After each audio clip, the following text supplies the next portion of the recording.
Some partnerships just defy logic, like a duck and a pig, a bounty hunter and an alien baby, a raccoon and a tree. But when it comes to dynamic duos, nothing beats a man and his four-legged, furry little dude who sniffs butts for fun. Pop culture's packed with iconic human-dog teams. Turner and Hooch, Charlie Brown and Snoopy, Shaggy and Scooby. Heck, even this dastardly dick Head Muttley. And this retired assassin?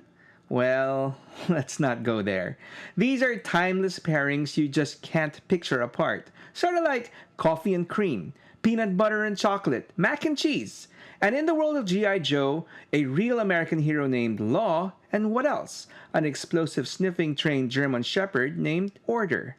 It just made perfect sense.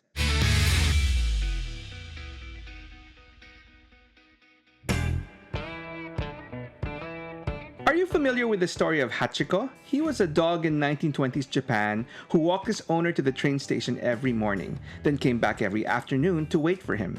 One day, the owner didn't come back. He unfortunately died of a heart attack while he was away, but Hachiko, unaware of his master's fate, kept waiting every single day for 9 years until he died himself. That's not just loyalty. That's like next level ride or die. It's a heartbreaking story for sure, forever immortalized with an actual statue of Hachiko outside the Shibuya train station in Tokyo, serving as a reminder of what makes the bond between human and dog so legendary. It's something many people can relate to, including myself, who at the time is sharing the couch with my boy Bono while I type this script out. And given that special bond, it's no surprise that the dog handler Mutt and his boy Junkyard proved to be quite the popular pair in both toy form and cartoons ever since their release in 1984. And after a few years, Hasbro decided that it was just about the right time to throw in another real American doggo into the mix. Actually, he was German, but that's beside the point, alongside a new master, who this time came with a police badge. So the year was 1987, and at this point, I, along with my closest friends David, Gabe, and Javier, were all hardcore Joe collectors. That being said, there was one thing about this line that really bugged me, and that was, after 5 years and over 40 unique Joes released, not a single one of them was named after me, Chris. My friends all had Joes that had their names. There was the missile specialist David Katzenbogen, codenamed Bazooka, the firefighter Gabriel Kelly, codenamed Barbecue, and the sailor Shipwreck, who wasn't named Javier but shared the same last name of Delgado, which was good enough for him. But no Chris. And my friends, being the nice people that they were, would always rub it in and never make me forget that I had no Joe to call my own. But all that changed when Hasbro came up with a military police character codenamed Law and his dog, Order. Get it? The police, law, and order. That's pretty witty, Hasbro. I remember the moment I found out my long wait was over fondly, like it was yesterday. Javier called me up on the phone telling me the good news that there was finally a Joe named Chris. I wasted no time heading over to the #1 toy shop in my area back then called Nova Fontana and found him hanging behind the counter. Upon confirming that he was indeed named Chris, I eagerly forked over my money and he was all mine. I didn't really care that he sported a rather tacky-looking uniform. I mean, when was the last time you saw a military police officer in a bright red shirt topped off with a bright blue vest over a pair of olive green pants? That being said, all biases aside, he looked fantastic. A genius color combination choice, if I do say so myself. I mean, Law fit right in with the likes of a neon green psychologist, a flower-powered undercover agent, and a paratrooper decked out in bright red to, make it easier for enemies to spot him against the blue sky as he parachuted into battle. The best part, however, was that my guy had something my friends Joes didn't have. A dog. Eat that, Barbecue, Bazooka, and Shipwreck. I mean, sorry, Polly, but dog trumps parrot any day. So there he was, MP Law, real name Christopher Levine, and his canine Order.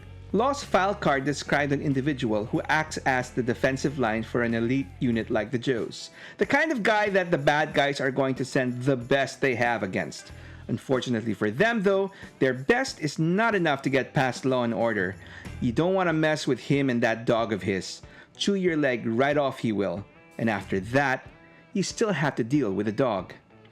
But as rough and tough as his file card made Law out to be, what we got in the 1987 full-length animated movie felt and sounded more like a chill and laid-back dude. I was also surprised by him being portrayed as Hispanic, which I did not see coming given his last name of Levine is of French origin, meaning the vine or the vineyard. I mean, the guy sounded like Cheech Marin from Cheech and Chong fame, which might sound like me stereotyping Hispanics, but come on. Any guy who sniffs out bombs and lets the dog drive the car has got to be on something, if you know what I mean. But whatever, this was Law & Order's grand animated debut. So grand that they both even got a top-tier feature in the movie poster alongside the new lead character Falcon and heavy hitters like Sergeant Slaughter, Lady J, and Duke. If you ask me, this was all due to Order. I mean, who wouldn't want a dog on the poster? Seriously though, Law was introduced as one of the new recruits to the Joe team alongside fellow 87 wave mates Chuckles, Jinx, Tunnel Rat, the aforementioned Falcon, and a new guy seemingly made for the movie named Big Lob. Anyway, this bunch is given the nickname of the Rawhides by their rather grumpy drill instructor Beachhead, who immediately takes a liking to Law due to his military background. Unfortunately, the status of favorite is quickly taken back by Beachhead when he is introduced to the MP's Bow Wow Order, who during their special training exercise subjects the Masked Ranger to an impromptu game of fetch with a live bomb, which is eventually disposed of by Law, but a stressful ordeal nonetheless for Beachhead, who then wishes fleas on both of them. Anyway, after the movie, that was pretty much it for Law in the animated world, until years later when he would make a short but sweet appearance in the 2010 series Renegades. A fresh take on the Joes, now positioning the main team as a band of fugitives on the run from the military for crimes that they didn't commit. Okay, so maybe not that fresh. Anyway, I guess the plan was to have this show sort of be an origin story for the G.I. Joe team, as in almost every episode, that ragtag group of renegades would meet familiar characters like a sailor, a firefighter, and a snowtrooper who helped them along their way. So yeah, you can see where this was all supposed to lead, right? In the episode Busted, Duke is accidentally arrested during a chop shop bust and is taken to a prison run by a corrupt warden who secretly runs an underground fight club where he makes prisoners fight for the enjoyment of paying customers watching online. Anyway, Duke meets one of the newer officers named Levine and his dog, Order, who is obviously conflicted but feeling powerless to do anything. In the end, Duke manages to convince Levine to stand up and fight back, and along with the other renegades and a little help from Flint and the military, are able to successfully take down the corrupt warden and his entire Fight Club organization. I know it wasn't much of anything for Law but a glorified cameo, but like I said, the first season of Renegades seemed to be all about planting seeds for a future G.I. Joe team that would ultimately come into fruition in the second season, which we never got, as Renegades was given an unceremoniously early exit, cancelled after one season. And that was it for Law and his dog Order in the cartoons. Man, all this dog talk is reminding me of some of my other favorite animals. You know, cats, hawks, turtles. More specifically, Thundercats, Silverhawks, and Teenage Mutant Ninja Turtles. I love talking about them too, but thanks to the algorithm gods, I mostly stick to Transformers and G.I. Joe on this channel, which is perfectly fine for me. But if you want to see extra content like toy reviews, collection tours on other toy properties without breaking the rhythm of my algo, if you know what I mean, why not try out my channel membership and become a friend of the Toy Shelf, where you'll also get early access to my main videos. All you gotta do is just click on the join button on my homepage and give it a shot. No pressure and no lock-ins. And as always, liking, sharing, and subs will be extremely appreciated, so thank you. Unfortunately, there's not a whole lot to dig into when it comes to Law & Order's comic appearances. They do show up in the original Marvel G.I. Joe A Real American Hero run, making their debut in issue number 60, where oddly enough, they kick things off by kidnapping General Hawk. But it's all part of a mission led by Chuckles, joined by fellow 87 recruits Fast Draw, Falcon, and of course, our favorite MP and his trusty K9. Together, they uncover an operation run by a rogue US government faction who plans to fire a missile straight into Cobra Island. And what follows is a chaotic showdown at an artificial beach resort in Miami, where the Joes and the Dreadnoks are ironically both trying to stop the missile, but somehow forgot to compare notes. In the end, the missile is launched but blown out of the sky by a Cobra helicopter thanks to Buzzer, who manages to race off and warn Cobra in time. And despite the messy situation, Law and the others impress Hawk enough to earn official spots on the G.I. Joe team.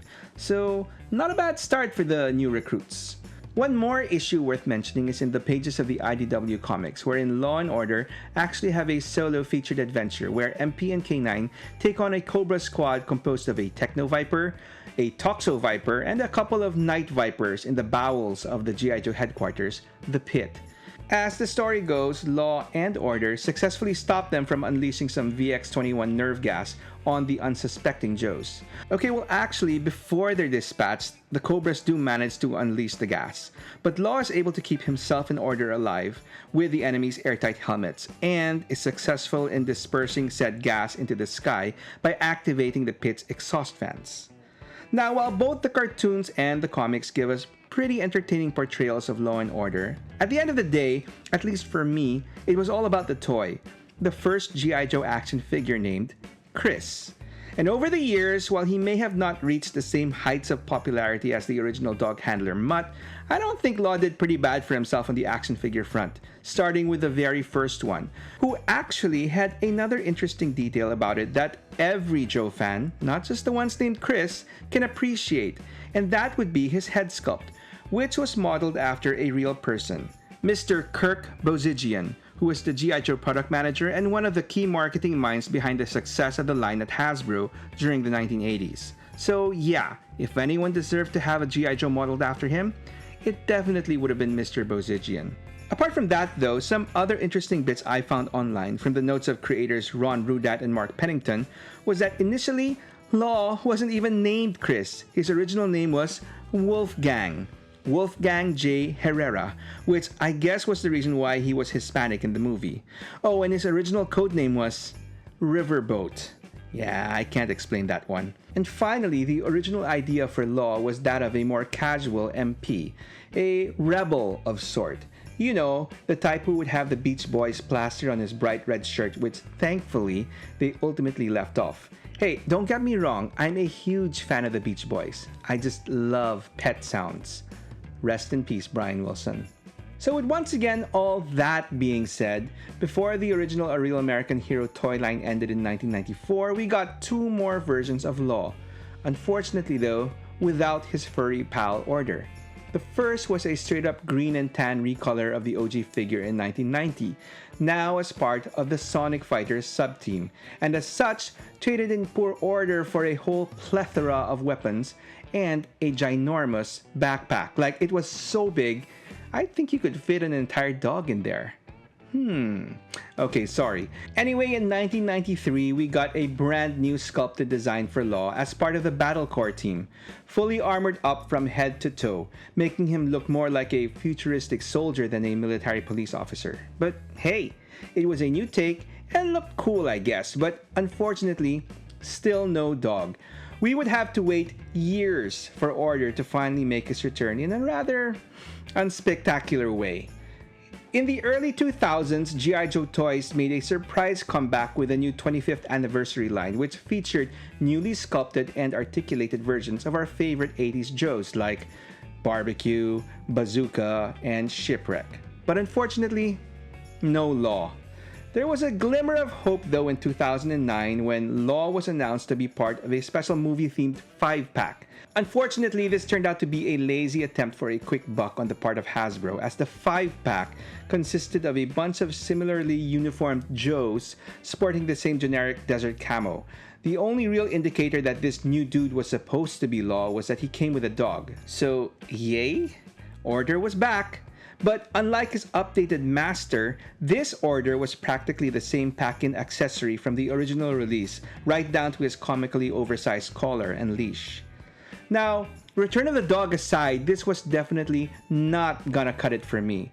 So I decided to take things into my own hands and make my own updated version of Law. This was my very first attempt at a custom-made G.I. Joe figure, and I thought I did a fairly good job if I do say so myself. But ultimately, it was weighed, measured, and found wanting. Yeah, still not good enough. Fortunately though, I didn't have to wait too long before Hasbro finally gave me what I was waiting for. Sorta. An official modern take on Law and Order as part of the 30th anniversary toy line. Who would have thought that that little cameo he made in the Renegade series would earn Law arguably one of the best plastic renditions of the MP? I mean, yeah, it wasn't exactly the classic Law and Order, but I'd argue that what we got was even better. Gone was the tacky colored uniform, replaced with a more realistic, predominantly dark blue ensemble. And like most of the other figures released at this time, he was also given a whole slew of accessories. Removable vest, knee pads, helmet with a face shield, as well as a number of weapons, a couple of pistols, with one featuring a detachable suppressor, a shotgun, and assault rifle. And if that wasn't enough, he also had a tonfa and handcuffs to boot. Oh, and even his trusty partner Order got a new update with an articulated head and protective vest. This was all any fan of Law & Order could really ask for in a modern update. And if this was the last version I would ever get, I'd be more than content. But as it turns out, it wouldn't be the last. So what other version could top this one? Well, I got my first answer in 2016. By this time, Hasbro had stopped making G.I. Joes for retail, but thanks to the G.I. Joe Collectors Club, the Joe line wasn't completely dead. Just mostly dead. So for those willing to spend a little more and make an annual monetary commitment, the club had a figure subscription service where they released new Joe figures every year to help fill in any gaps left by Hasbro in our collections. Gaps like a classic red and blue deco for Law and Order. Yup, thanks to the Collectors Club, I finally got what I was waiting for almost a decade.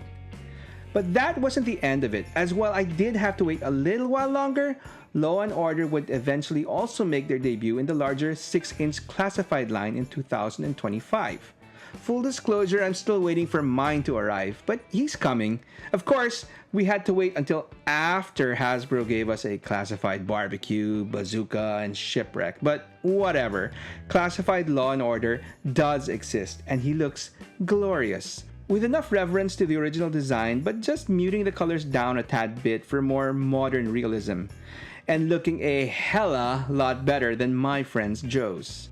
Oh, and in a semi-related note, I do think it's worth mentioning that sometime in the 90s, well after I was done collecting Joes for the time being, Hasbro actually released another Joe named Chris. And as hard as it was to believe, he managed to sport an even tackier uniform, if you could even call it that. Slightly cool looking Cyclops visor and an actual inflatable raft accessory aside, this guy looked like he just stepped out of an American football locker room with his maroon top and bright yellow football trousers. I mean, the guy's even wearing what I'm guessing are football cleats? Not the smartest thing to wear on an inflatable raft if you ask me. Actually, their yellow and purple color kinda make them look like a pair of Magic Johnson themed Converse weapons from the 80s. Anyway, I give you the new Navy SEAL, Christopher Groen, aka Tracker, who was actually unceremoniously killed off in the Devil's Due G.I. Joe comics. So I guess you could say that this guy stopped growing. Oh Hasbro, why do you have to go and make things so complicated? If you ask me, it's pretty simple. The only true Chris we need in G.I. Joe is Chris Levine, aka Law, and his dog Order. And speaking of Order, if you're feeling hungry, why not order a plate of barbecue ribs cooked up by the G.I. Joe's resident chef, Roadblock? If you want to know more about this rhyming cook turned heavy machine gunner and the time Hasbro turned him into a ninja commando, you can check out his story here. Or if you want other G.I. Joe stories, you can check out this playlist over here. Either way, thanks for watching, and I hope you come back for more.